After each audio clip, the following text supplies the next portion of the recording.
कभी 10 मिनट आदत हो जाए ना दुआ मांगने की अलहदा से रात को, हुजूर ने फरमाया जो फ़र्ज नमाज के बाद दुआ मांगे अल्लाह उसकी कबूल कर लेता है। नबी पाक सल्लल्लाहु ताला अलैहि वसल्लम ने फरमाया अल्लाह मुसाफिर की दुआ कबूल फरमाता है। हुजूर ने फरमाया अल्लाह मजलूम की दुआ कबूल फरमाता है।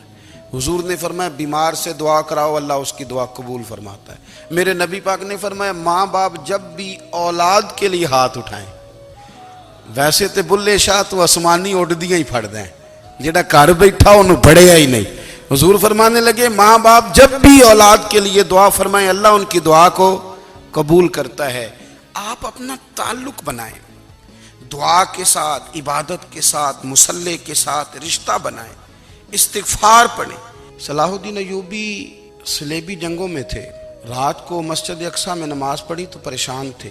एक बुजुर्ग से मुलाकात हुई तो वो कहने लगे कि आप बड़े परेशान हैं। कहने लगे हुजूर परेशान इसलिए हूँ कि पहले ही मुसलमान कमज़ोर है, अब मैंने सुना है दुश्मन का एक बहरी बेड़ा वो जंगी सामान से भरा हुआ आ रहा है, तो अब उनके पास और तलवारें और नेज़े आ जाएंगे, मुसलमानों के पास पहले ही वसाइल की कमी है, परेशान हो किस तरह करके मुकाबला करेंगे। ये बात कहते ही सलाहुद्दीन अय्यूबी ने बुजुर्गों से कहा हुजूर आप भी दुआ करना, दुआ की बड़ी ताकत है। मेरे नबी पाक ने फरमाया दुआ मोमिन का हथियार है, दुआ मोमिन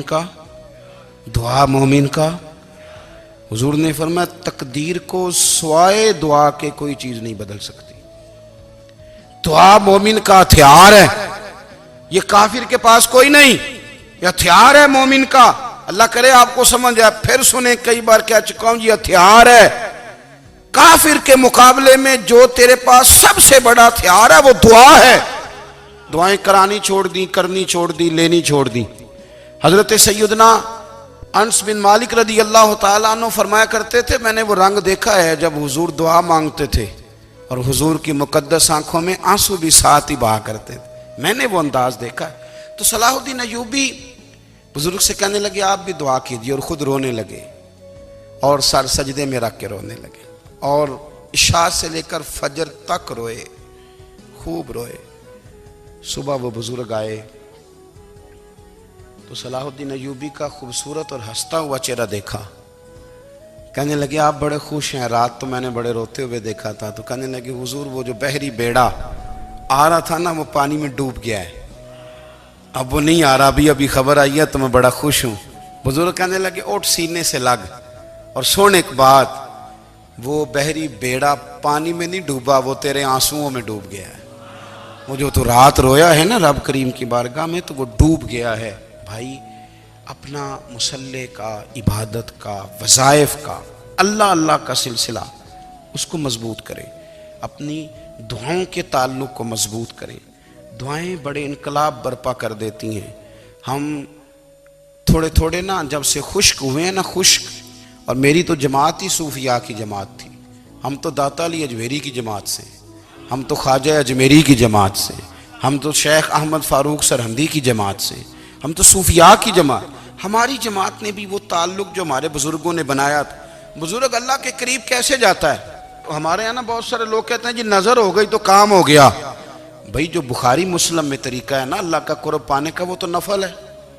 नबी करीम अलैहिस्सलाम ने फरमाया बंदा नफलों के जरिए रब के करीब जाता है, और इतना करीब जाता है कि फिर अल्लाह उसकी जुबान बन जाता है, अल्लाह उसकी आंखें बन जाता है, कान बन जाता है, हाथ और पैर बन जाता है।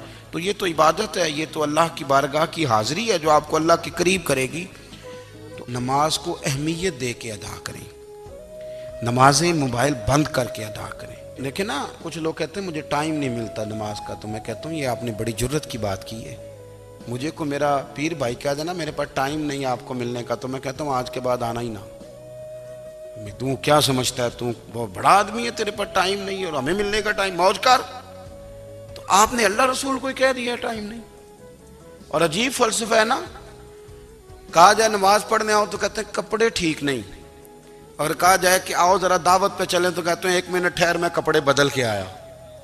नमाज के लिए कहा तो कहते ठीक नहीं, दावत के लिए कहा तो कहते मैं जरा तैयारी कर लूं, यूं जाना मुनासिब नहीं। ये मामला ठीक नहीं। रब तो फरमाता है कि जब तू मस्जिद में आ तो जीनत इख्तियार करके आ, खूब ज़ौक़ से दुआ मांगे, खूब शौक़ से नमाज पढ़ें, खूब इस्तिग़फ़ार का मिजाज बनाएं। आप लोगों के बीच रह के सुख हासिल करना चाहते हैं, लेकिन आपको पता है कई कई महीने गारे हिरा में रहना भी मदीने वाले महबूब का तरीका है। हर साल एतिकाफ बैठना अलग से, ये भी हुजूर का तरीका है। मस्जिद नबी के अंदर दरवाज़ा खुलता था नबी करीम का, पर घर के अंदर नफल पढ़े नबी पाक। और हुजूर फरमाते कुछ नफल नमाज घर में भी पढ़ा करो, घर को कब्रिस्तान ना बनाओ। हमारा घर अल्लाह के